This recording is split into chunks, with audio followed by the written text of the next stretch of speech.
Olá, estamos de volta aqui para dar continuidade na nossa capacitação da Operação Caminhos Seguros, lembrando que todos nós que estamos participando dessa formação também podemos ser multiplicadores aí no nosso município, fazendo as palestras nas escolas, trabalhando com os responsáveis, né, algumas técnicas. Então, muitas vezes, os responsáveis também não sabem como identificar quando uma criança ou um adolescente está sofrendo algum tipo de violência, quer seja no próprio ambiente, né, por algum parente próximo, quer seja trazendo essa violência de outros locais. Então, é importante que a gente também faça essa multiplicação da Operação Caminhos Seguros nos nossos municípios, que, para nossa felicidade, mais uma vez vocês aderiram, né, a essa formação, para que a gente também, é um espaço que a gente se conhece, né, a gente troca aí contatos, vamos ampliando essa nossa rede, não somente do nosso município, mas também do nosso estado.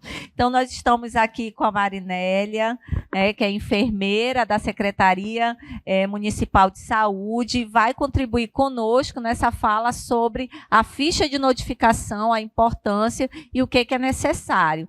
Marinélia, mais uma vez, muito obrigada por você estar aqui, a gente já vem agradecendo. Então, todos nós que compomos essa rede de atendimento, é importante a gente trazer a nossa experiência, aquilo que faz a diferença lá na ponta e que às vezes a gente peca por falta de conhecimento mesmo. Então, hoje sinta-se à vontade, você está falando aí para mais de 40 municípios do estado do Amazonas. Até o final dessa operação, a gente tem uma expectativa que os nossos vídeos eles cheguem aos 62 municípios. Então, é uma informação que vai ficar, né, para a rede de atendimento, não somente no dia de hoje, mas para os dias que virão ainda, tá? Mais uma vez, muito obrigada. Fique à vontade. Bem, muito obrigada pela só um momentinho. Muito obrigada pela acolhida. Eu acredito que esse, na verdade, é um bate-papo, é uma forma de contribuir para que a rede realmente possa fazer o que deve ser feito dentro da rede de proteção para as nossas crianças e adolescentes. Então, eu gostaria de que isso fosse uma conversa muito tranquila e, assim, que quem tiver qualquer dúvida, que pergunte, que tire a dúvida. Esse é o nosso objetivo, né? Como saúde, né? Como a Secretaria Municipal de Saúde sempre vai estar apoiando e sempre nós precisamos nos unir. Nós precisamos, se nós não nos unirmos, as nossas crianças realmente elas ficam em risco. E a ficha, ela tem um rito, ela tem um certo rito que precisa ser cumprido, né? Como outras falas anteriores, a notificação, e não é só da confirmação, é da suspeita. Nós trabalhamos com suspeita, e uma vez feita a suspeita, a gente precisa, sim, registrar e fazer chegar a quem deve essa informação.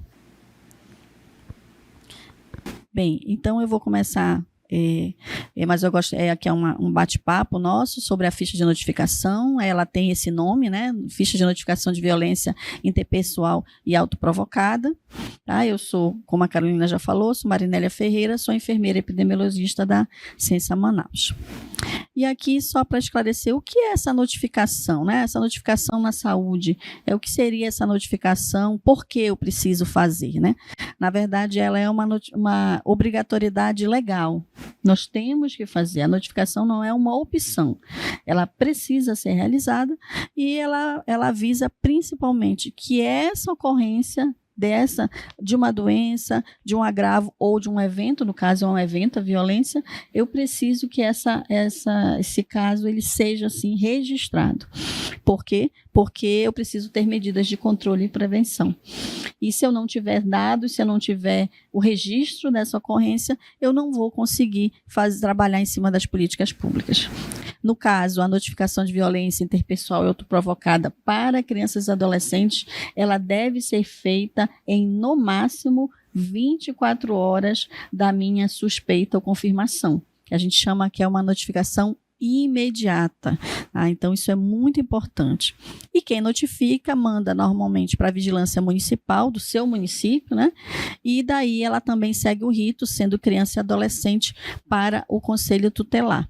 E também o próprio conselho, eu vou reforçar mais adiante, também pode ser o originador dessa denúncia ou dessa ficha, e ele retorna para a vigilância. Ela tem que entrar no sistema de informação nacional. Então, em todo o Brasil, essa é a mesma ficha que é utilizada em todos os nossos estados brasileiros. E quais são os marcos legais, né, dessa questão dessa ficha? Ela é regida pela, no caso, as leis mais recentes, a lei de Henri Borel, né, de 2022, que ela incluiu a questão do que seja feito um tratamento, se tiver um tratamento cruel ou degradante, enfim, para a criança, seja na educação, como correção ou disciplina, ela precisa, sim, ter uma penalidade, né, de 6 meses a 3 anos. Isso pode ser aumentado, dependendo do dano, né, que a criança ou adolescente sofrer. E também nós temos o marco legal da Lei 14.679, que ela é de setembro de 2023. E também ela fala sobre os direitos, né, a proteção integral das crianças e adolescentes, tá? E aí eu tenho que, sim, E lembrando que essa ficha, na verdade, ela não é exclusiva, né, de crianças e adolescentes, mas ela também abrange tanto os homens e mulheres em todos os ciclos da vida, seja na violência doméstica, seja na questão do tráfico de pessoas, seja na questão da intervenção legal, caso de tortura, trabalho escravo, a violência sexual, a violência autoprovocada, aquele adolescente que está se fazendo lesões, ela deve ser registrada nessa ficha, ou a questão do trabalho infantil, inclusive a questão da mendicância e a questão de violências homofóbicas. Mas no caso de crianças e adolescentes, ela tem esse comportamento de ser notificada logo como imediata, como eu já coloquei anteriormente. E ela tem algumas frentes importantes. E a primeira, que é a principal, proteger essa criança. Eu preciso proteger essa criança e esse adolescente. Depois eu tenho que garantir essa responsabilidade desse agressor, que aí vai ter todos os trâmites dentro da questão legal.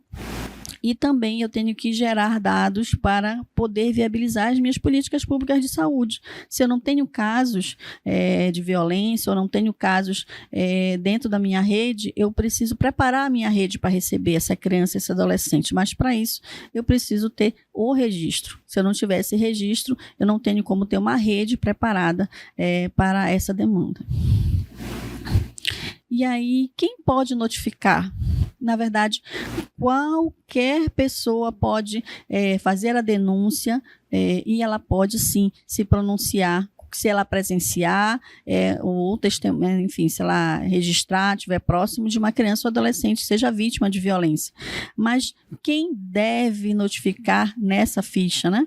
São os profissionais de saúde, da educação, o da assistência social nos CRAs e também o Conselho Tutelar.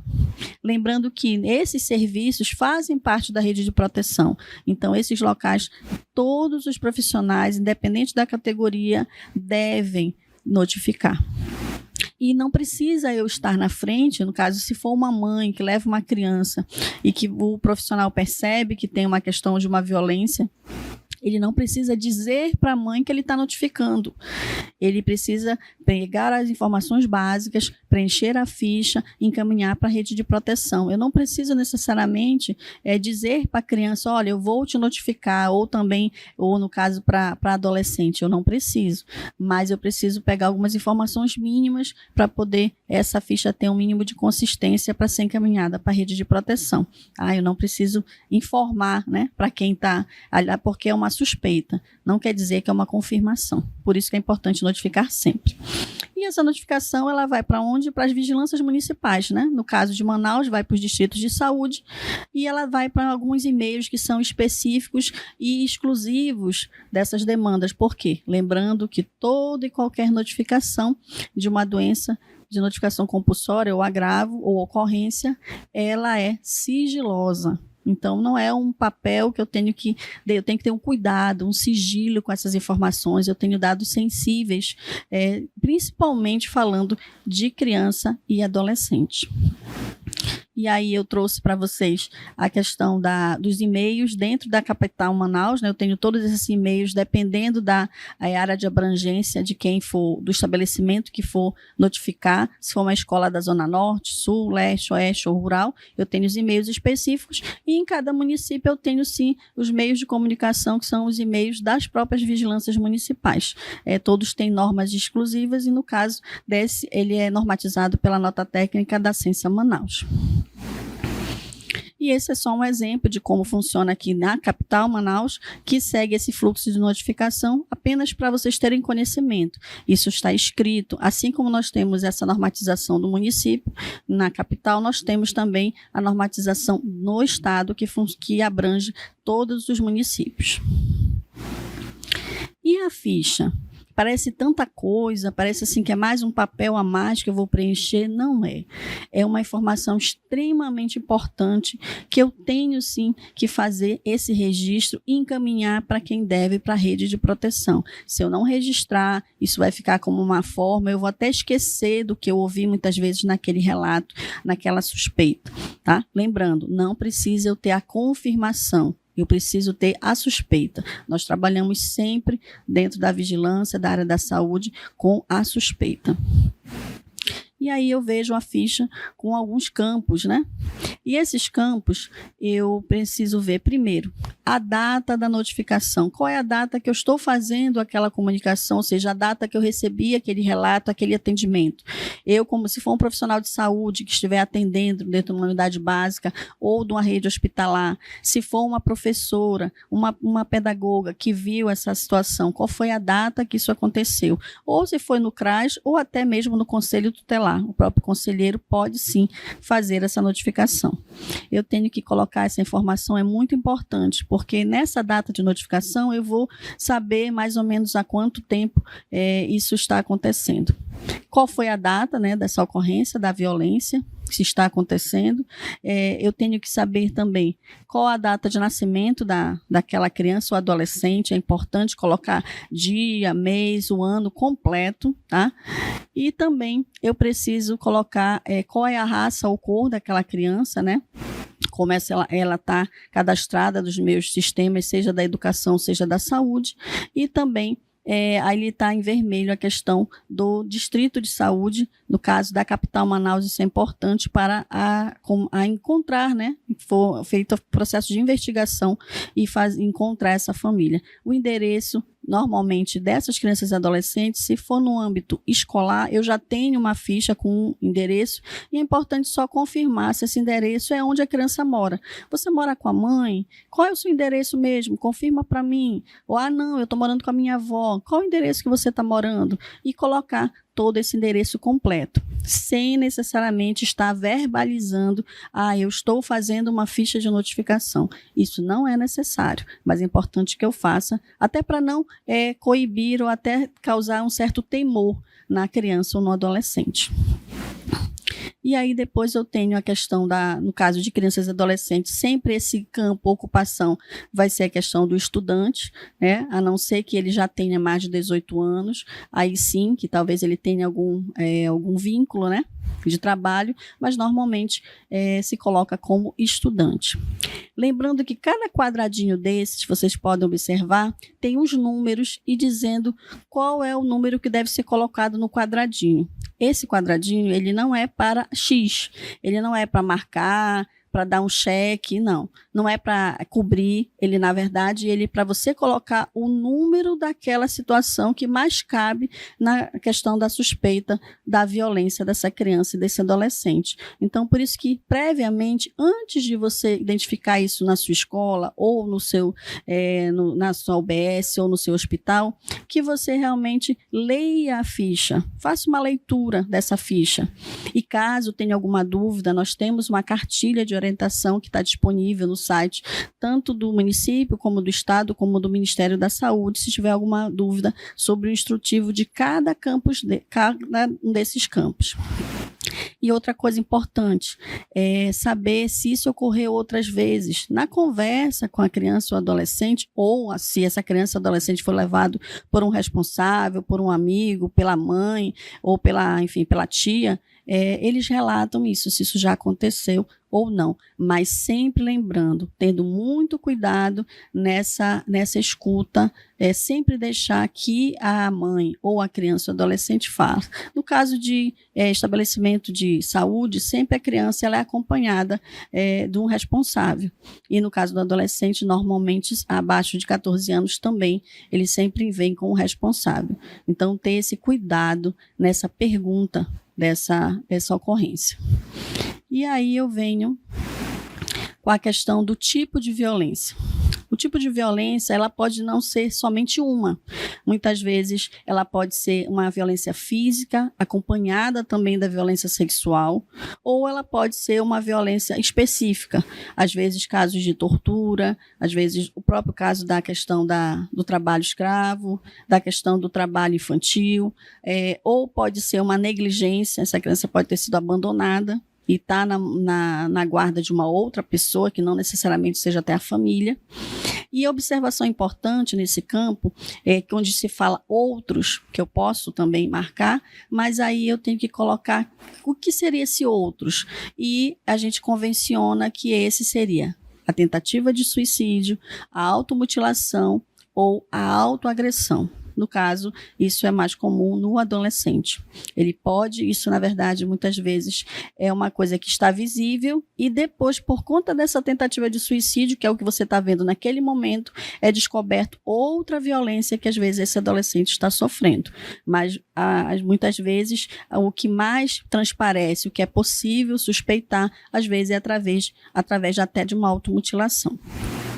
E aí, qual também qual é o meio, né, de agressão? Muitas vezes é a questão psicológica, nem sempre tem uma marca física, às vezes é uma pessoa da casa, é um conhecido, e que ele usa, conversa com aquela criança, com aquele adolescente, ele convence o adolescente, ele usa, sim, da sua posição de autoridade, de adulto, e usa essa força psicológica e consegue convencer a criança. Não é que ela deixa, não é isso. Na verdade, ela tem ela é vulnerável. Ela é a vulnerável daquela situação. E ela acaba sendo levada a deixar que façam, que ela sofra a questão da violência. A gente tem que ter muita atenção em relação a isso. Criança ou adolescente, ela não ser informação.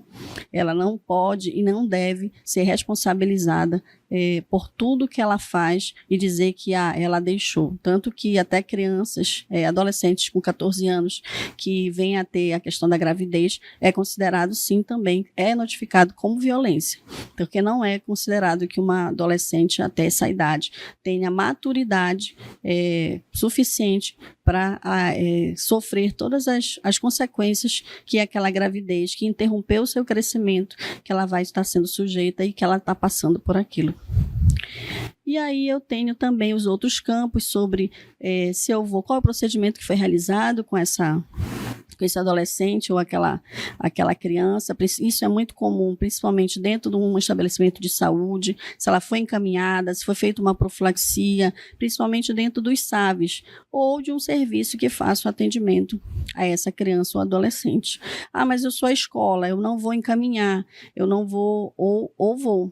Normalmente a escola ela já faz um encaminhamento para a vigilância e já faz um atendimento e já encaminha para um atendimento. Mas se for no estabelecimento, um exemplo de um conselho tutelar, que vai ser feito um atendimento de emergência para aquela criança, dependendo do que for feito, do que foi identificada a situação, ela pode preencher ou essa parte realmente ela pode não ter esse conhecimento. Aí é preenchido no outro serviço que continua, dentro da rede de proteção, que continua o atendimento dessa criança ou do adolescente.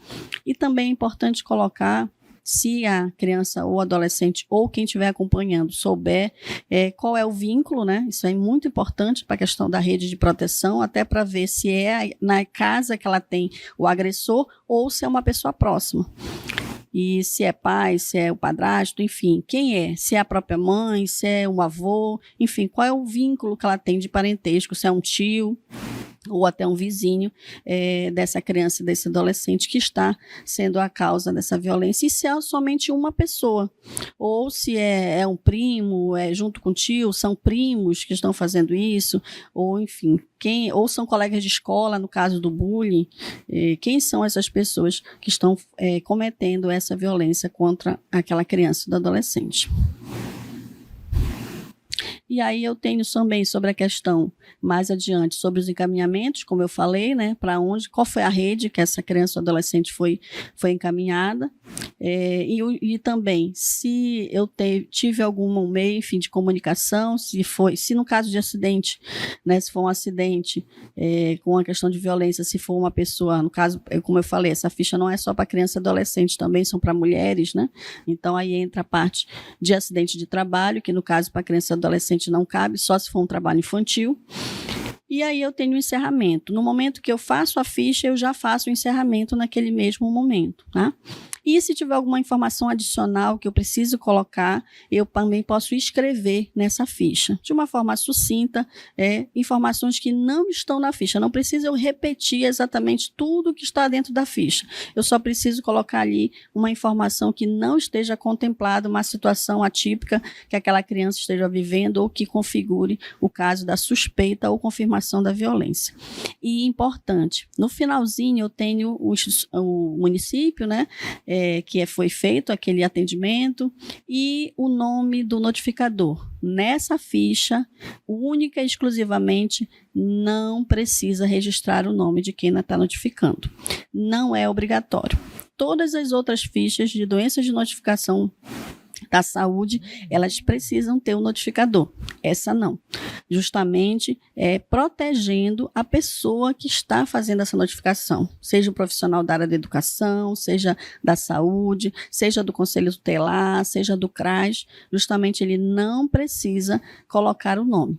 Precisa sim, vai estar o carimbo do local de atendimento, né, se for dentro da rede de proteção, mas não precisa colocar o nome, porque isso inibe muitas vezes a pessoa de fazer a notificação. O profissional, não, eu não quero porque vai me identificar, não precisa, tá? Essa, na verdade, é a única ficha que isso não é necessário, a questão da identificação.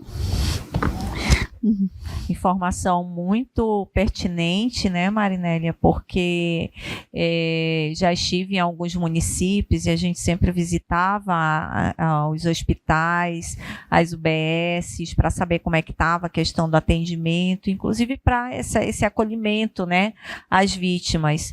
E algo muito relatado, principalmente pelas assistentes sociais, era a subnotificação, né? Muitas vezes a ausência dessa notificação, em decorrência principalmente no município, de não querer assinar, né, o profissional não querer se identificar e dessa forma ele ficar ali, né, visado, de alguma maneira o município, né, muitas pessoas se conhecem e não ia gostar de ter o seu nome lá fazendo, né, essa denúncia. Na verdade, não precisa. Essa ficha é a única, na verdade, que você não precisa. O profissional, seja ele da educação, seja ele do CRAS, seja ele da unidade básica de saúde, do hospital, principalmente municípios pequenos, todos se conhecem, né? A gente até fala, sempre alguém é parente de alguém, conhece, né? Tem enfim, algum círculo, né?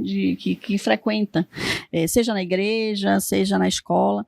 Então, não precisa. A pessoa não precisa se identificar, ou seja, vai apenas com o carimbo do serviço, né? Daquela instituição, seja de saúde, seja do CRAS, seja da escola, mas ela não vai com o nome do notificador, tá? Isso é uma coisa muito importante, porque sim, nós temos muita subnotificação, talvez por falta de informação, a pessoa não sabe, né, que não precisa colocar o nome, né? Essa ficha ela não é nova, mas como já foi falado em algumas outras aqui da capacitação, que às vezes as pessoas não sabem. Poxa, mas essa lei já é antiga, já tem há tanto tempo, tantos anos, mas a gente precisa falar, a gente precisa conversar mais sobre o tema.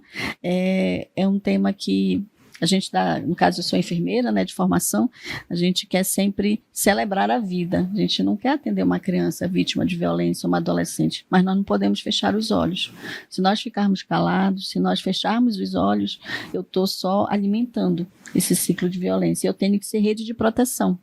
Então, eu tenho que identificar. Poxa, aumentou os casos no meu município, né? Na minha escola, isso não acontecia. Será que não acontecia? Só que apenas não era registrado? Né? Então, eu preciso, sim, fazer esse movimento. E lembrando, é suspeita. Nós não precisamos confirmar essa violência. Eu tenho que suspeitar. É o que a doutora Maiara colocava há pouco, né? Nós não precisamos fazer esse papel de investigação, porque já cabe à polícia. Mas a partir da própria suspeita, eu já tenho que tomar uma atitude.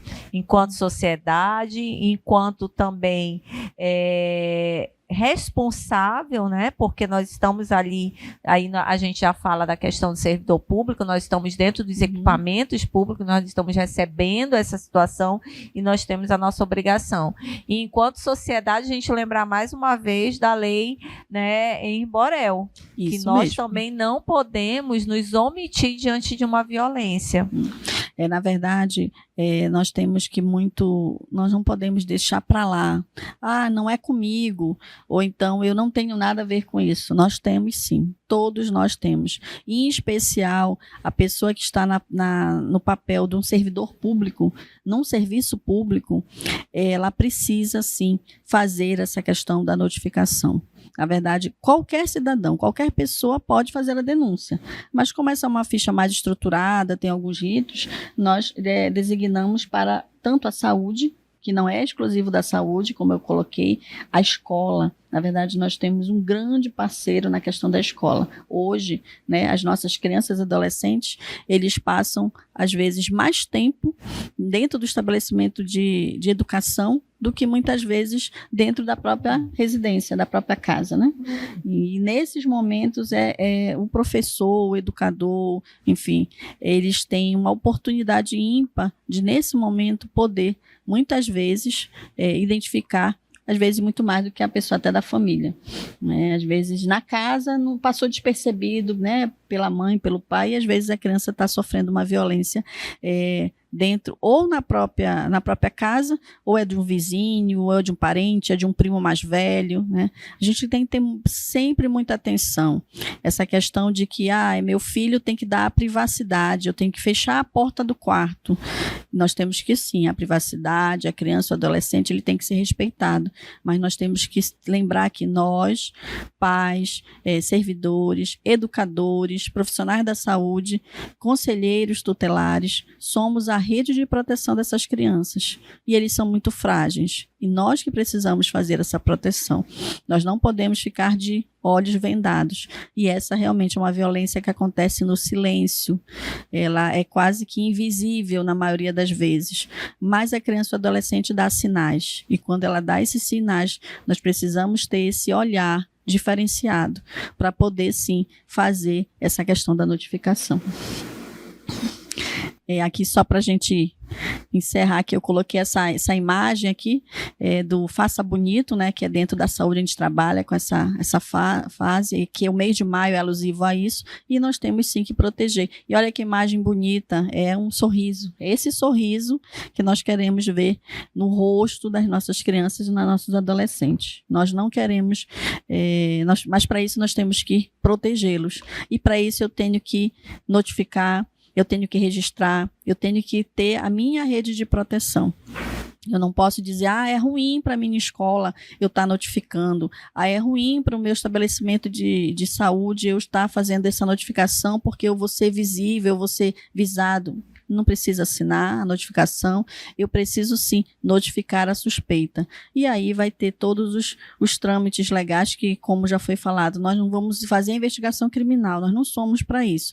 Mas os estabelecimentos de saúde, estabelecimentos de ensino, nós temos essa responsabilidade sim da notificação. E essa notificação é usada em todo o país. E é em cima desses dados que o próprio Ministério da Saúde e as outras secretarias se preparam para essa rede de proteção. Muito bem, Marinélia. Muito importante essa fala.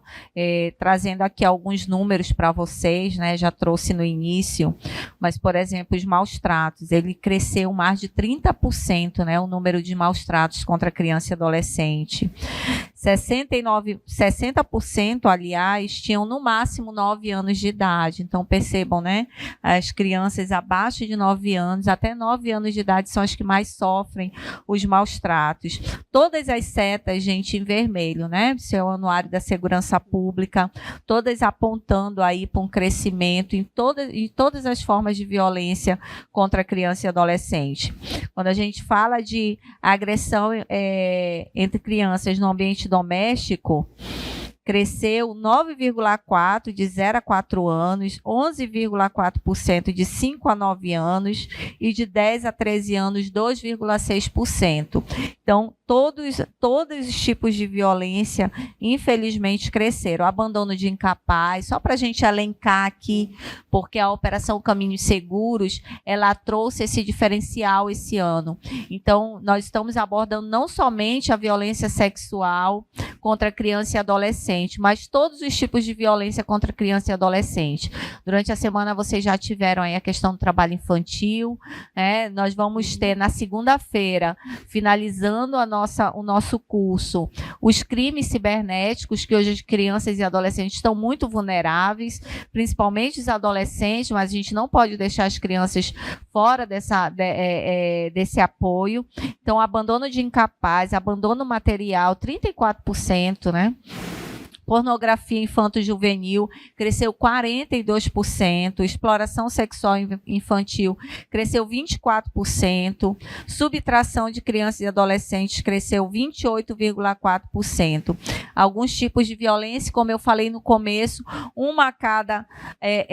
um estupro a cada 6 minutos. Né? Então, assim, a Procuradora Especial da Mulher, a deputada Alessandra Campelo, ela costuma dizer, né, que toda vez ela faz uma blusa, né, para chamar a atenção a como esse tempo vem reduzindo. E ela falava numa entrevista, né, colocava que ela tem uma blusa que estava a cada 9, né, a cada 1 minuto, a cada 9 minutos um estupro, depois a cada 8 minutos, e hoje a gente está a cada 6 minutos um estupro. Então, assim, é algo que nos chama a atenção e que a gente tem que notificar, tem que fazer o nosso papel, né? Nós, enquanto componentes dessa rede de proteção, mas também enquanto sociedade, que é algo que nos responsabiliza também para essa atuação. Então, muito obrigado, Marinélia. Isso. Né? Então, assim, aqui a gente tem uma pessoa da Censa, então, do município, para justamente dialogar sobre essa ficha que é tão importante, e alguns aspectos dela que muitas vezes a gente deixa de preencher por falta de conhecimento. Então, se vocês tiverem alguma dúvida, coloquem lá no chat para que a gente possa tirar. Vou pedir esse material, tá, Marinélia? Okay. Para que a gente possa colocar para eles esses campos, né, colocado em vermelho, muito importante, chamou bem a atenção. Então, eu vou colocar no material disponível para vocês, que será enviado por e-mail, tá? Todos que se inscreveram estarão recebendo aí um material que for disponibilizado pelos palestrantes. Nós vamos já dar continuidade. Agora nós tivemos a presença da Marinélia falando sobre a ficha de notificação, que também é disponibilizada para a educação, mas nós vamos ter a fala agora da própria SEDUC falando sobre o procedimento operacional padrão de atenção à violência sexual e a outras violações de direito contra criança e adolescente. Então, fiquem conosco, vamos já dar continuidade trazendo a Renata Freire, assistente social da Secretaria de Educação do Estado. Já a gente retorna.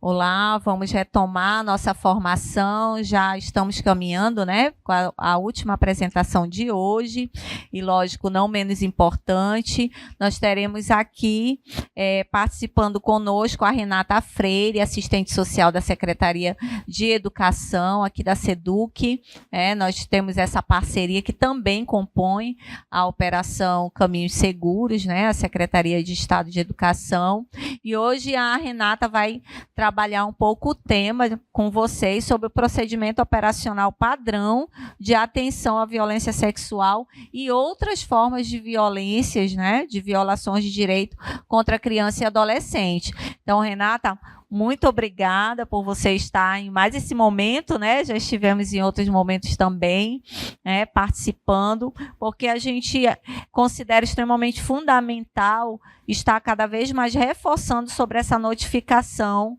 né, dentro das escolas, nos espaços de saúde, a sociedade entendendo um pouco como é que ela pode direcionar esse tipo de denúncia.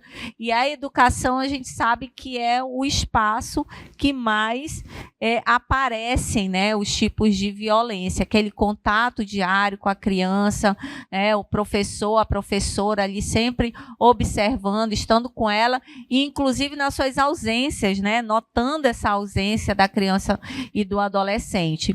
Então, assim, a gente vai dar continuidade agora, fechando o nosso bloco de hoje com a Renata. Renata, mais uma vez, seja bem-vinda, obrigada, né, por aceitar esse convite, né, educação, mais uma vez participando, fique à vontade, né, direcione aí, a gente vai estar aqui para estar dialogando também junto com o público, e se tiver alguma colocação por parte dos municípios, eu vou estar reportando a você para que a gente possa aí, né, tirar alguma dúvida que venha surgir, tá bom? Fique à vontade. Certo, então, vamos lá.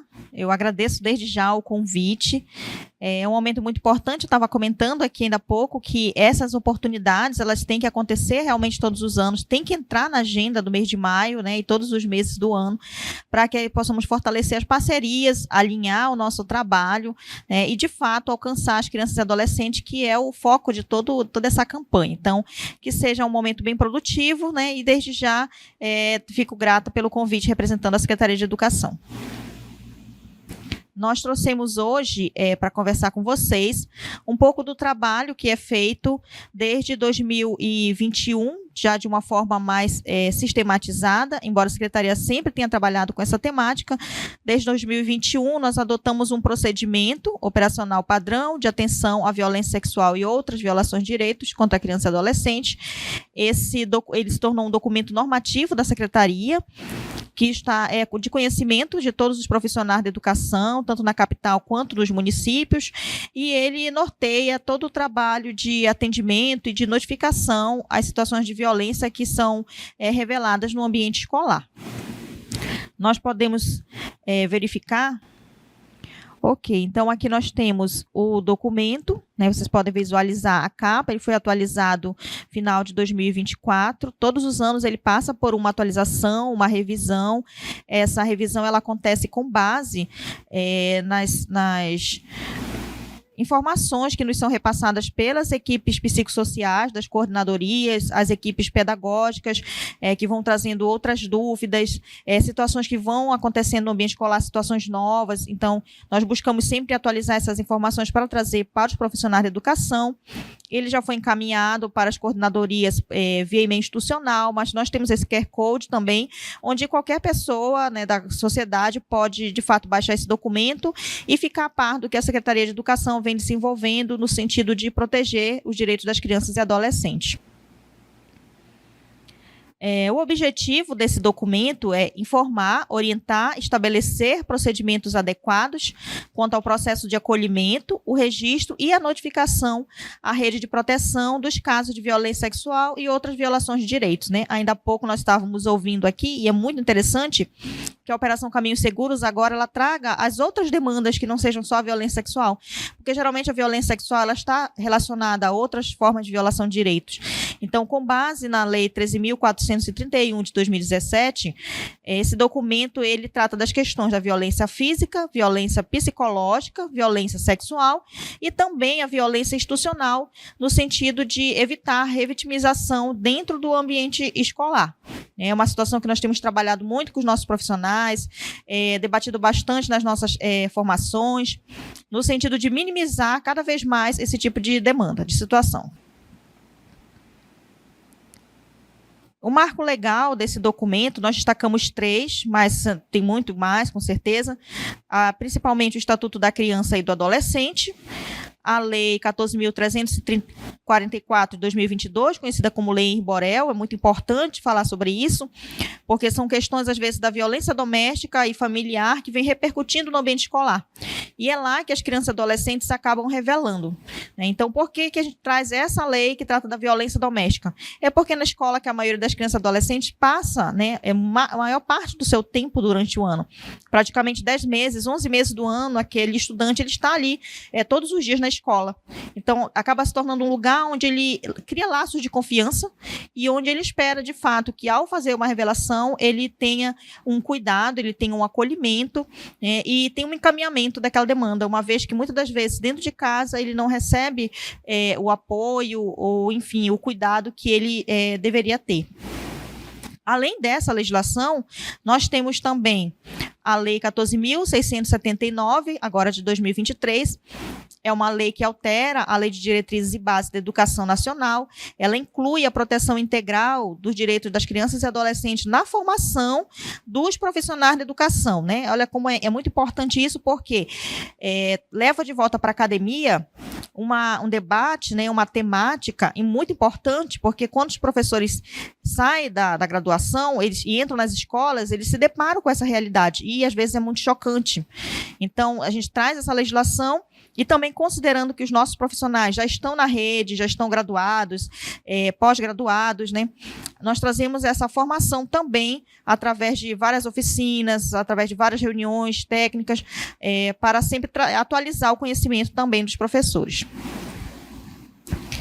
Aqui nós apresentamos o papel da escola, né, destacando que o papel da escola é acolher, orientar, encaminhar e acompanhar dentro da esfera que cabe ao processo educacional. É algo que nós temos conversado muito com o nosso profissional de educação, porque é uma temática sensível, delicada, é muito difícil você ouvir uma revelação de violência e, às vezes, você quer fazer até mais, né, e quando você não consegue, vem aquela angústia de não poder fazer mais. Então, nós temos conversado muito com nossos profissionais para que eles atentem para essa limitação também do nosso trabalho, né? Ele tem que ser dentro daquilo que cabe ao processo educacional. Mas dentro do processo educacional ainda cabe muita coisa, porque o acolher, ele já é um campo muito amplo. A palavra acolher, ela tem vários sentidos. Ela expressa dar acolhida, admitir, aceitar, dar ouvidos, dar crédito, agasalhar, receber, atender, admitir. E acolher é inerente à ação humana. Em algum momento da vida, nós acolhemos ou nós somos acolhidos. Algumas pessoas têm mais habilidade para acolhimento, outras nem tanto. Mas faz parte da ação humana. Com um pouquinho de exercício, um pouco de prática, você acaba conseguindo se organizar para receber, para acolher, para ouvir uma criança ou adolescente que, às vezes, já está fragilizada e reuniu aquelas últimas forças para trazer aquela informação para a escola. Então, nós temos conversado muito sobre isso nas nossas formações, né, e trazido essas orientações para os profissionais, né, todos os profissionais, os professores, os pedagogos, os diretores, as nossas equipes com psicólogos e assistentes sociais também, para sempre ter esse ouvido acolhedor, nessa escuta ativa, uma escuta bem atenta com os alunos. E aí, o que cabe, então, nessa questão do acolhimento da escuta? Ofertar a escuta e acolhida sensível e humanizada, quando em função da revelação espontânea da violência, não é exclusividade de um profissional específico, uma vez que não são de caráter clínico.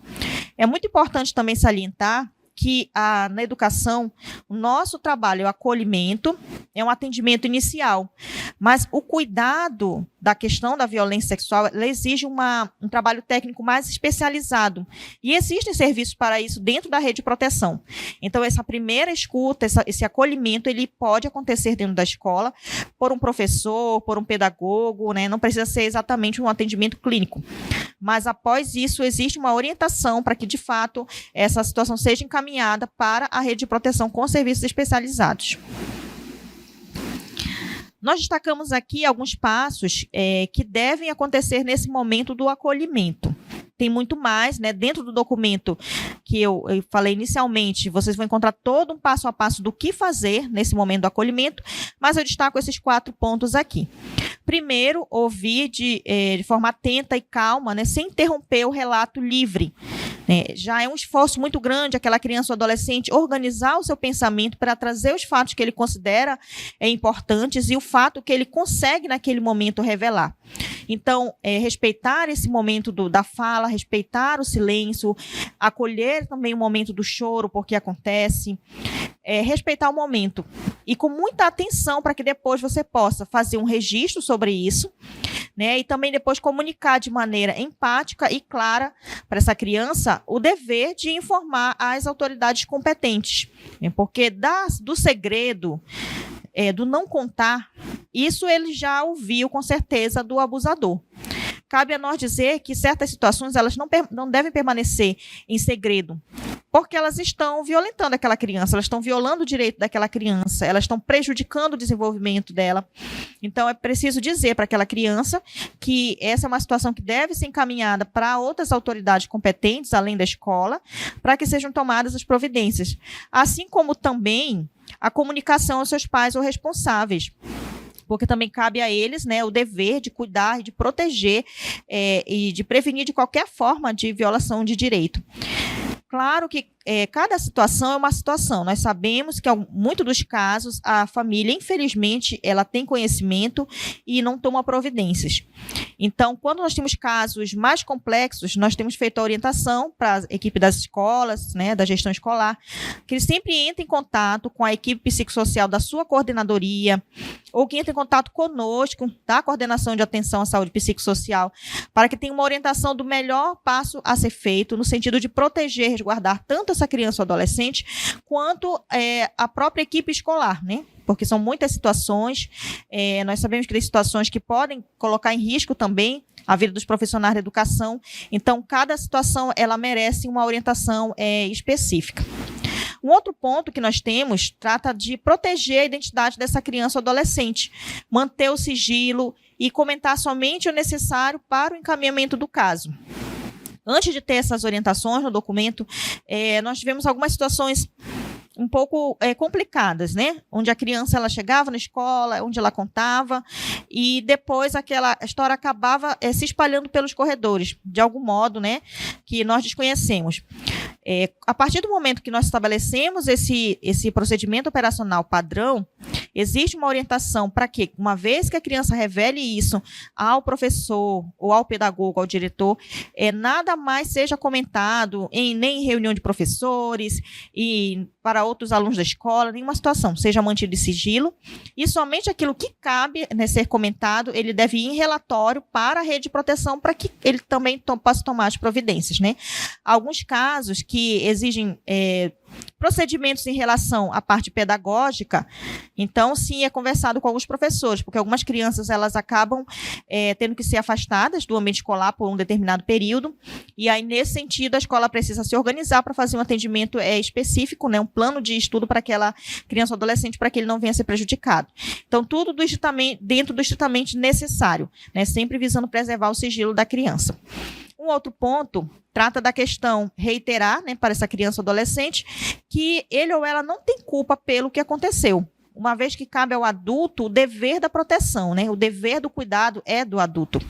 A criança ela tem o direito de crescer e se desenvolver de forma saudável, sem ter nenhum direito violado. Então, a gente precisa dizer para essa criança isso, que ela não é culpada, porque a gente sabe que existe o sentimento da culpa, o sentimento da vergonha, e que dificulta até que essa criança faça a denúncia, né, faça uma revelação. O fato de ela chegar até um profissional da educação e fazer a revelação demonstra que ela fez um esforço muito grande e que ela foi muito forte até aquele momento, né? Então, chegou um momento que ela não precisa mais ser só forte, ela precisa ser cuidada. E a gente tem que ter essa responsabilidade como profissional da educação, como rede de proteção também. Aqui eu trago para vocês o fluxograma que nós temos estabelecido dentro da Secretaria de Educação, de como a escola deve proceder no caso de uma revelação de violência. Então, nós temos todo um passo a passo. Para algumas pessoas, né, dizem assim, é um pouco trabalhoso, é longo, mas é o que estabelece a legislação de proteção à criança e adolescente. Então, nós temos que seguir também como parte da rede de proteção. O primeiro passo, depois da revelação de violência, é comunicar, né, o fato aos pais ou responsáveis, né? Então, depois daquele momento inicial do acolhimento, nós precisamos comunicar o fato aos pais ou responsáveis. Nessa orientação, nós já vamos fazer o registro, livro de ata, né, pegando a ciência dos pais, da situação, orientar essa família para que leve a criança para um cuidado médico ou psicológico também. Alguns casos, nós sabemos que a família ela está envolvida, né, ou tem consciência do que está acontecendo e não tomou a providência. Nesses casos, nós indicamos que a escola ela comunique o conselho tutelar, né, que receba uma orientação do conselho tutelar do que proceder, porque uma vez, na ausência ou na falta do cuidado da família, é o conselho tutelar que pode tomar as providências, né, quanto ao direito das crianças e adolescentes. Então, tem que ter essa parceria da escola com o conselho tutelar. Alguns casos eles devem ser reportados diretamente para a delegacia, né? Que casos são esses? São os casos de flagrante e também são os casos que envolvem denúncias de violência sexual. Em qualquer momento da vida. Pode ser que a violência tenha acontecido 1 ano atrás, 2 anos, 3 anos, enfim. Se tratando de crime contra a dignidade sexual de crianças e adolescentes, em qualquer momento ele pode ser denunciado para a delegacia. Vamos dizer, o crime aconteceu em um outro município, que não é Manaus, e a criança se mudou para cá com a sua família. Não tem problema, a denúncia ela tem que ser feita na delegacia daqui, onde a criança reside no momento. A delegacia daqui, ela faz a comunicação com a delegacia dos outros municípios, né, se for necessário, para conduzir a investigação. Então, certas preocupações não cabem a nós enquanto instituição, escola, né, enquanto política de educação. Nós temos que fazer o acolhimento, fazer o devido registro e encaminhar para a rede de proteção também no sentido da investigação e da responsabilização também. Esses são os casos que vão para a delegacia. E a gente percebe que existe uma certa dúvida nas escolas, né? Às vezes a equipe da gestão escolar fica na dúvida se tem que encaminhar para a delegacia ou não. Então, de um modo geral, todas as situações são reportadas para o conselho tutelar, inclusive aquelas que envolveram flagrante. Porém, aquelas situações de flagrante e situações que envolvem a violação do direito da dignidade sexual, ela é encaminhada, além do conselho tutelar, para a delegacia. Tá? Por que ela vai para o conselho tutelar se ela já foi para a delegacia? Porque caberá ao conselho tutelar fazer o acompanhamento de toda essa situação. A gente sabe que depois que vai para a delegacia, em muitos casos, aquela criança ela acaba sendo retirada do convívio familiar temporariamente, vai para serviço de acolhimento, então o conselho tutelar ele faz acompanhamento dessa situação também. Um outro ponto que nós temos, e que foi falado ainda há pouco, é a comunicação para o Serviço de Vigilância Epidemiológica do município. Essa comunicação ela é feita por meio do preenchimento da ficha de notificação, SINAM. Ela é uma ficha do Ministério da Saúde, ela não é uma ficha de educação. Às vezes, a gente, informação, né, com os profissionais da educação, nós ouvimos, né, algumas perguntas como: por que não muda essa ficha ou não atualiza essa ficha para que ela seja mais pedagógica? Não, nós não podemos fazer isso porque ela é uma ficha já instituída pelo Ministério da Saúde. Então, nós não temos como interferir nessa organização, né, na padronização dessa ficha. Cabe a nós ofertar capacitação, formação para o devido preenchimento, toda a orientação técnica, no caso, quando os diretores têm dúvida de como preencher também, né, assistência à equipe escolar para que eles preencham do modo correto. Lembrando que na escola não é preciso assinar. No finalzinho da ficha, ela tem um campo de assinatura. E não é preciso, né? Foi falado ainda há pouco aqui, mas é sempre bom reforçar, porque existe um receio de que, ao preencher a ficha de notificação, o diretor, o pedagogo fica exposto, né? Porque o seu nome está ali e ele está correndo risco de vida. Então, não precisa, de modo algum, registrar ali o seu nome ao final da ficha. No início da ficha, o que você preenche é o nome da instituição escolar, né? O nome da escola você preenche. A nossa orientação é que essa ficha ela seja encaminhada via e-mail institucional da escola, né, para o serviço de vigilância epidemiológica também via e-mail, ou quando em alguns municípios é um pouco complicado, ela vai de modo físico, dentro de um envelope fechado, lacrado, com a palavra escrito sigiloso fora do envelope, onde ele é entregue para o serviço de vigilância epidemiológica e é protocolado ali, né, que o documento foi recebido. Então, essas são as orientações que a gente tem no sentido do encaminhamento da ficha de notificação. Um outro passo é justamente a questão da comunicação para a coordenadoria distrital e coordenadoria regional de educação, né, dependendo da localidade da escola. Essa comunicação ela é feita via CIGED e ali é anexado as evidências de todos os registros, principalmente a ata, né, o que foi registrado na escola com a ciência dos pais. É muito importante porque essa ata ela conduz todo o processo interno dentro da secretaria para que nós possamos averiguar, acompanhar, enfim, ofertar o melhor atendimento para essa criança ou adolescente, como ela também é encaminhada para a rede de proteção. Então, ela vai para o conselho tutelar, ela pode ir para a delegacia. Cada vez mais nós temos orientado a equipe escolar a fazer bons registros claros, registros coerentes, né, com aquilo que foi falado, de uma forma mais técnica e também, de um modo geral, possa apresentar tudo o que foi falado, né, o que a criança trouxe, o que foi conversado com os pais e os encaminhamentos que a escola também fez. Por fim, nós temos um link de monitoramento. Esse link, esse formulário, ele foi criado em 2022. Então, desde 2022, a SEDUC ela faz o monitoramento das notificações que as escolas têm feito. Enfim, depois que termina essa situação, as demandas todas são encaminhadas para a coordenadoria, né? Então, nós fechamos o fluxo da escola e agora nós estamos no fluxo da coordenadoria. Quando chega na coordenadoria, essa documentação ela é encaminhada tanto para a equipe pedagógica da coordenadoria, quanto para a equipe psicossocial, né? Quem recebe é o coordenador distrital, o coordenador regional, situação para pessoas que já estão designadas para isso. Mas qual é o sentido? A equipe pedagógica ela faz o acompanhamento com a orientação, questão de frequência, de rendimento, verificação do comportamento do aluno, toda essa situação, né? Como eu falei, às vezes o aluno tem que se ausentar da escola temporariamente, é preciso elaborar um plano de estudo para essa criança ou adolescente, e aí a equipe pedagógica entra nesse sentido. A equipe psicossocial ela faz um trabalho, um serviço especializado mais de orientação, do encaminhamento e do monitoramento para a rede de proteção. Vale ressaltar que esse trabalho do psicossocial é feito predominantemente com os pais, com os responsáveis. Uma vez que nós não vamos escutar novamente aquela criança, porque aquela criança ela já foi escutada uma vez na escola, né? Lembra que a gente conversou sobre minimizar, enfim, de fato, acabar com essa situação da revitimização dentro da escola. Então, a equipe psicossocial, ela atende os pais ou responsáveis, faz a orientação, faz o acompanhamento, encaminhamento junto à rede de proteção.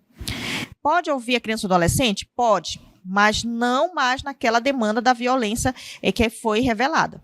Porque existem outros aspectos que o psicólogo, o assistente social, ele pode intervir na educação, né? Como, por exemplo, a relação interpessoal com os colegas, né? Relação com o professor, outras questões de aprendizagem, enfim, outras situações que o profissional ele pode fazer uma intervenção com aquela criança ou adolescente, mas não mais relacionada à questão da violência sexual, porque essa tem que ser trabalhada em serviços especializados para essa temática. Então, nós fazemos esse acompanhamento com essas duas equipes, a pedagógica e o psicossocial. Ao final disso, é elaborado um relatório. Esse relatório, ele visa devolver para a escola orientações técnicas de como proceder, de como continuar o acompanhamento daquela criança. E a gente sempre diz assim, uma vez que passou por todo esse processo, essa criança ou adolescente fica no nosso radar. Então, a gente fica monitorando ali para saber como está a frequência, como está o rendimento, se a criança mudou de escola, se ela teve um comportamento diferente, que precisa ter uma atenção. Então, nesse sentido, essa criança ela fica ainda sendo acompanhada por um período, até que a gente perceba que ela está conseguindo evoluir, né, com tranquilidade dentro do seu processo escolar. Quando a escola ela não tem equipe psicossocial, ela pode sempre acionar a nossa equipe da Coordenação de Atenção à Saúde Psicossocial pelos nossos contatos, no e-mail, no telefone ou via CIGED, e nós fazemos também toda essa orientação técnica. Eu falei um pouco do monitoramento e eu trago para vocês, esse é o novo layout do formulário de monitoramento, né? Esse formulário foi criado em 2022, e é muito interessante falar sobre ele, porque quando nós iniciamos o primeiro ano de toda a rede estadual, nós não passamos de 100 notificações, né? Atualmente, 2025, nosso número está muito maior. Isso quer dizer que as nossas equipes escolares, né, as nossas equipes psicossociais, né, quer dizer que o nosso trabalho enquanto Secretaria de Educação na formação desse trabalho da prevenção aos direitos das crianças e adolescentes, né, da promoção dos direitos das crianças e adolescentes, está dando certo, né? Cada um está encontrando o seu papel dentro da rede de proteção, e o nosso papel é realmente denunciar. Então, através desse formulário, que inicialmente nós monitorávamos apenas situações de violência sexual, e a outra possibilidade de resposta era a violação de direito. Nós percebemos que existem muitas situações de violação de direitos que elas estavam ficando ainda escondidas nas nossas informações, né? Não entravam no nosso radar. Então, com a atualização 2024, nós colocamos essas opções. Além da violência sexual, nós podemos também coletar questões de violência física, a violência psicológica, a violência autoprovocada, né, a questão das tentativas de suicídio, autolesão, também outras situações de negligência, abandono, né, e também o preconceito, como o racismo, a xenofobia e outras formas de preconceito. Então, esse monitoramento, para nós, hoje, ele permite que nós, como Secretaria de Educação, possamos elaborar estratégias, planos, programas, ações mais focadas para cada situação como essa. Então, por exemplo, no mês de maio, agora, podemos dizer para vocês que nós sabemos exatamente quais as escolas no período 2022 a 2024 tiveram mais ocorrências de violência. No ano 2025, que nós já temos também o registro, né, que escolas, que municípios têm mais destaque da questão das notificações. Isso também permite que, na nossa parceria com instituições externas da Secretaria, nós possamos indicar, né, para esses outros órgãos, instituições, quais são as escolas que eles podem ir lá fazer um trabalho preventivo com as suas palestras e rodas de conversa, ou atendimento, né, para a comunidade também. Enfim, então permite ter um olhar mais amplo da nossa rede, um olhar também focado em cada escola, e saber se aquela escola está notificando, se não está notificando, se tem muita notificação, por que está acontecendo. Enfim, o nosso trabalho ele consegue ser cada vez mais especializado no atendimento das situações que vêm acontecendo de violação de direitos.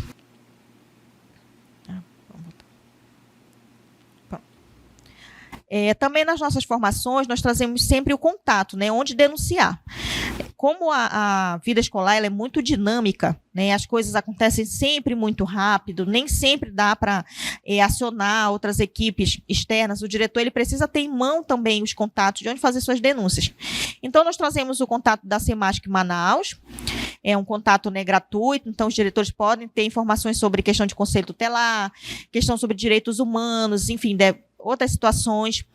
Delegacia especializada em proteção à criança e adolescente, a DEPCA, com todos os contatos, com o WhatsApp, o e-mail também, que sempre é orientado, né, para que sejam encaminhadas denúncias.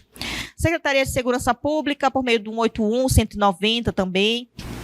Ministério de Direitos Humanos e Cidadania, que é o Disque 100, né, é um número que a gente faz questão de divulgar e dizer para eles que, além de tudo, ele resguarda também o sigilo, né, da denúncia. Hoje, ele também tem um número do WhatsApp que você pode encaminhar vídeos e fotos, né, se caso você tiver de alguma situação de violência.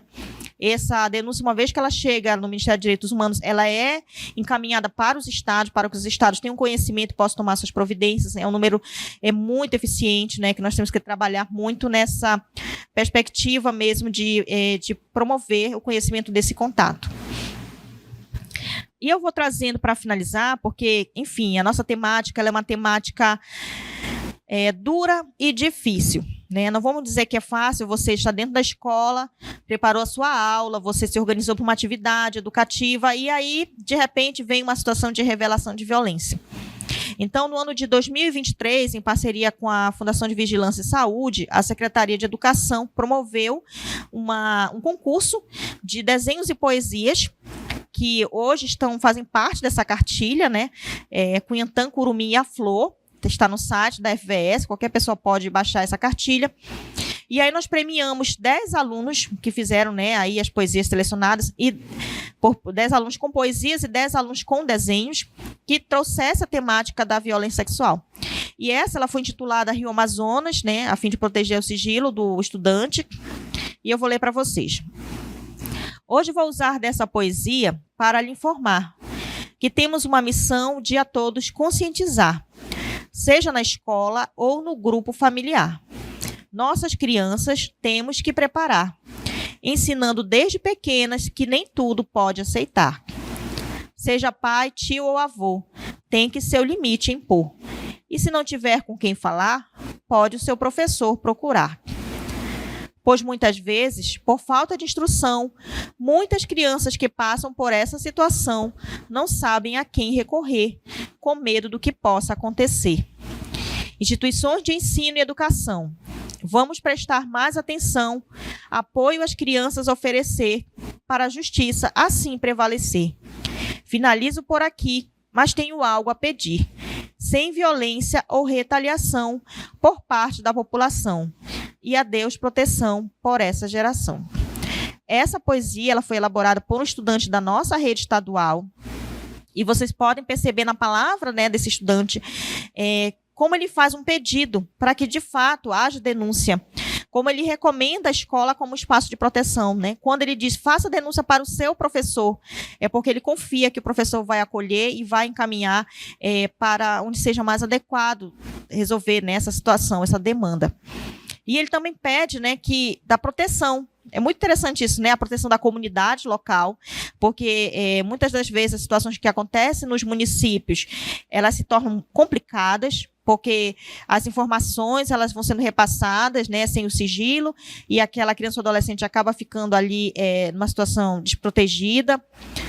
E também, no final de tudo, né, ela joga esse pedido de proteção para o divino, né? E a Deus proteção. Porque essa foi uma das poesias que nós destacamos, mas tem outras, né? Tem mais 9 poesias. E no texto das poesias dá para perceber a angústia, o sofrimento que a situação da violência sexual ela pode trazer para a vida de uma criança ou adolescente. É importante trabalhar esse tema, é importante falar sobre isso. É importante ter mecanismos para acolher e também dar o encaminhamento necessário para melhor proteger, né? Esse é o trabalho da política de educação, que vem sendo cada vez mais feito de forma sistematizada, de forma muito planejada e com muito monitoramento dentro da Secretaria de Educação, que de fato nós temos a intenção de ofertar para cada criança ou adolescente que faz uma revelação, que tenha coragem de fazer a revelação, o acolhimento, né, e o cuidado que ela precisa.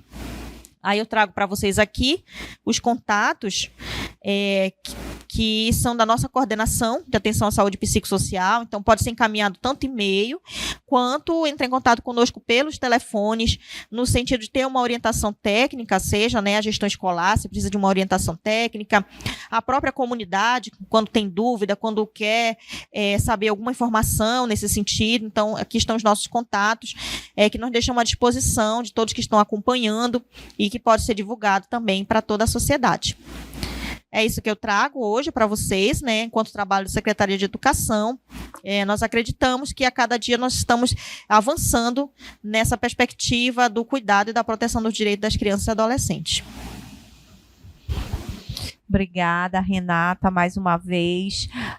Obrigada pela participação de vocês. Nós temos aqui conselheiros tutelares, profissionais dos CRAS, CREAS, profissionais da educação, né? Tem uma professora aqui, não sei se eu consigo localizar, do Escola na Floresta, que importante, né? Ela fala de aprender para acolher essas crianças, né? Como é importante, que todas vocês enfatizaram muito, desde a doutora Maiara, da delegacia, até a ciência, né, a saúde, e agora você finalizando com a educação.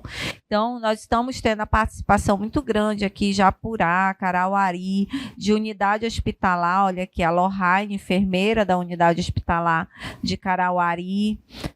Os profissionais, aliás, agradecem aqui, né, aos profissionais, o pessoal também agradecendo a fala de vocês. E aí alguém citou aqui, que eu não consegui localizar mais, sobre essa dificuldade da rede se conhecer, conversar, se articular, né? Então, assim, os passos que foram dados aqui, desde da fala dessa escuta espontânea, da notificação, até esse processo que deve ocorrer dentro das escolas, ele é fundamental para que não se perca. Uma vez eu orientando uma mãe, né, que já estava conosco em decorrência da situação de violência doméstica e familiar, e ela desconhecia que isso tudo pudesse acontecer dentro da escola.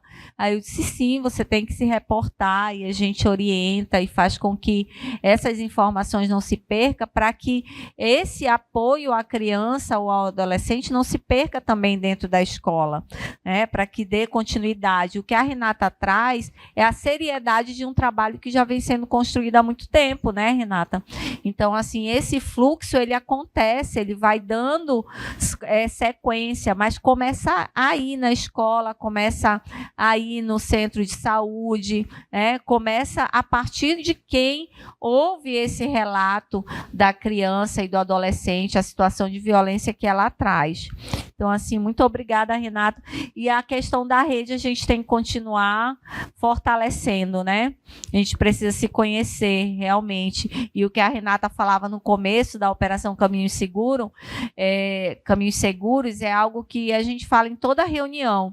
O diferencial desse momento não é a ação em si, né? Porque tiveram pessoas que já falaram assim, mas só agora no mês de maio que vão se voltar para a questão do enfrentamento à violência sexual contra a criança e adolescente.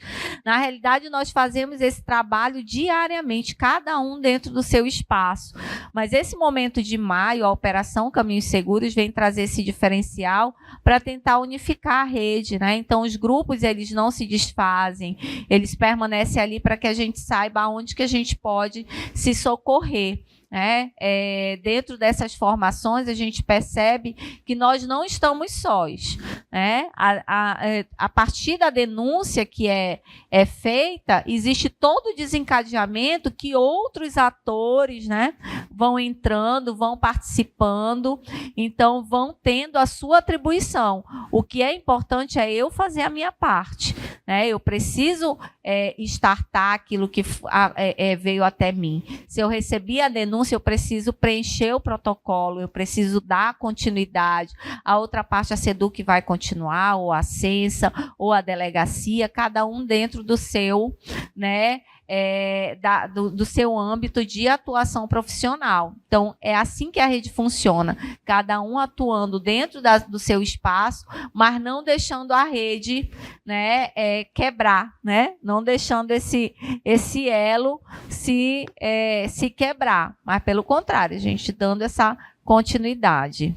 Isso. E eu quero destacar também que não é só o trabalho do atendimento quando já aconteceu, né? A gente faz um trabalho que já é um trabalho que exige muito conhecimento técnico, mas também uma preparação emocional para receber tudo isso, né? E E às vezes tem essa situação da crítica. Mas agora que já aconteceu, que vocês vão fazer algo. Pelo contrário, né? A gente está trazendo esse trabalho aqui, que é um protocolo, porém, as campanhas educativas, elas acontecem durante todo o ano letivo.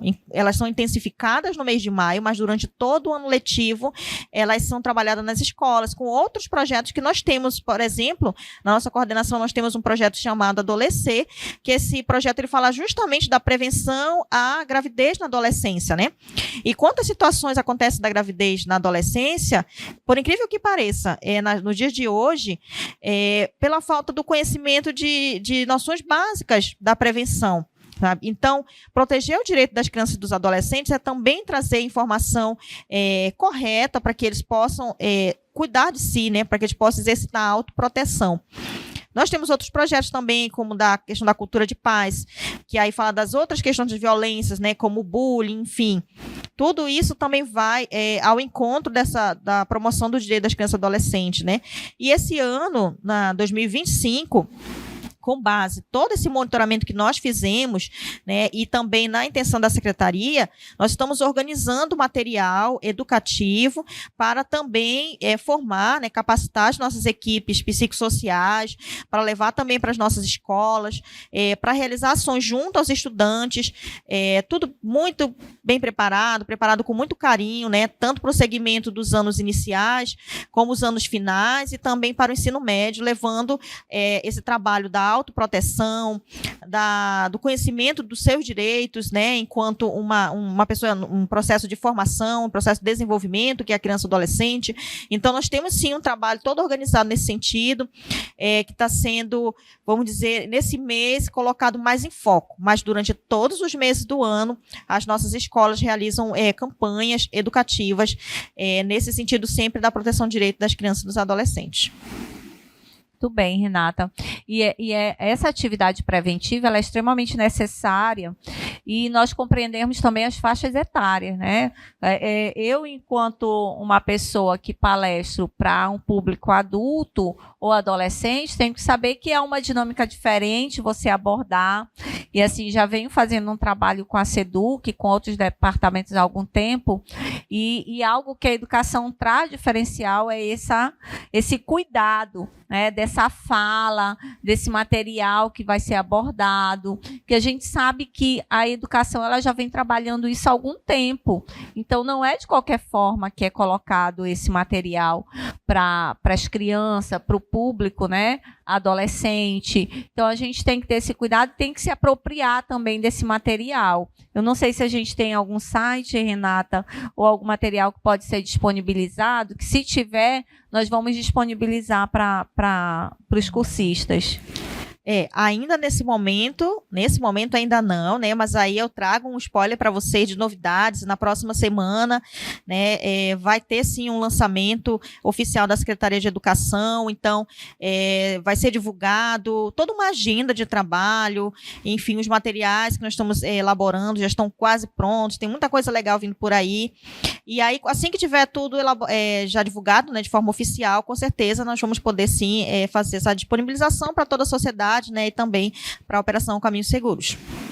Então, pronto. Já lembrem aí, coloquem na agenda para acompanhar lá, eu acho que o Instagram também, né, da Secretaria de Educação, da SEDUC Amazonas. Acompanhar também os nossos Instagrams, que é onde é divulgado o nosso trabalho, né, o nosso trabalho da Procuradoria da Mulher é divulgado no Instagram também, o Ale Campelo, que é da Procuradora Especial da Mulher.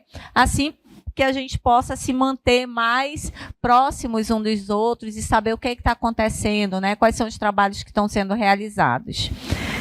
Vou passar só as falas finais agora, mais uma vez, para a Renata, para a gente concluir o nosso dia de hoje, e aguardo vocês na próxima semana, mas retornarei ainda a fala aqui para dar as orientações.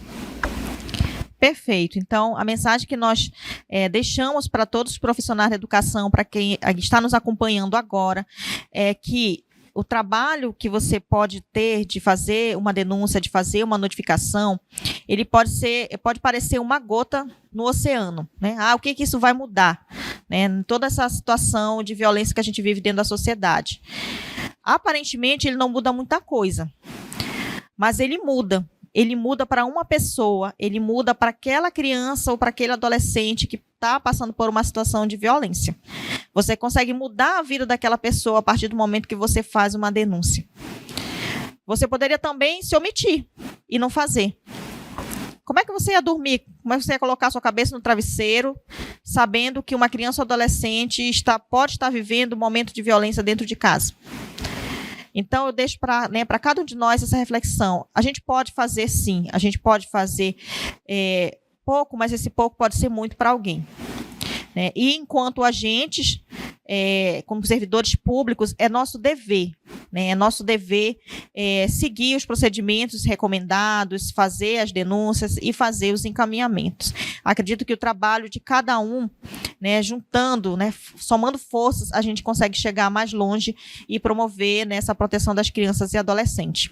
Eu agradeço o convite, mais uma vez, é sempre uma satisfação contribuir com a Operação Caminhos Seguros, dizer que a Secretaria de Educação ela está assim, de braços dados com as demais secretarias, com as instituições, com a Assembleia Legislativa, no sentido de somar forças, né, e também fazer a nossa parte. Então, desde já, eu agradeço o convite e ficamos também nessa expectativa, né, de mais trabalhos, de mais rodas de conversas, de mais momentos como esse para sensibilizar a nossa sociedade. Muito obrigada. É verdade, Renata. Esses momentos eles são extremamente fundamentais para essa aproximação, para que a gente saiba. E assim, já ouvimos provavelmente várias outras formas de abordar o próprio POP, a questão da escuta especializada, mas cada profissional que vem, ele traz um diferencial. Nem o mesmo profissional ele não vai trazer, né, da mesma forma, ele vai trazer talvez algo que ele tenha ocultado na outra parte, porque ele enfocou outra parte que naquele momento ele achava necessário, dessa vez ele já trouxe outro, e eu sou uma, né, já escutei a Renata outras vezes, então ela traz mais conhecimentos ainda, então é importante para que a gente mantenha esse laço.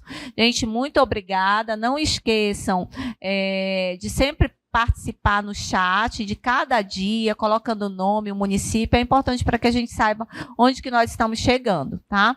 Para que a gente também, dessa forma, faça a emissão do certificado de vocês, que será emitido pela Escola do Legislativo. Muito obrigada, não esqueça que encerra essa capacitação na segunda-feira, tá? Então, nós teremos o 4º dia de capacitação para finalizar esse momento aí da Caminho Seguro, trazendo uma formação continuada aí para todos nós, né? Porque todos nós estamos sendo formados dentro desse processo. Então, até a próxima, para que a gente possa finalizar aí a nossa formação.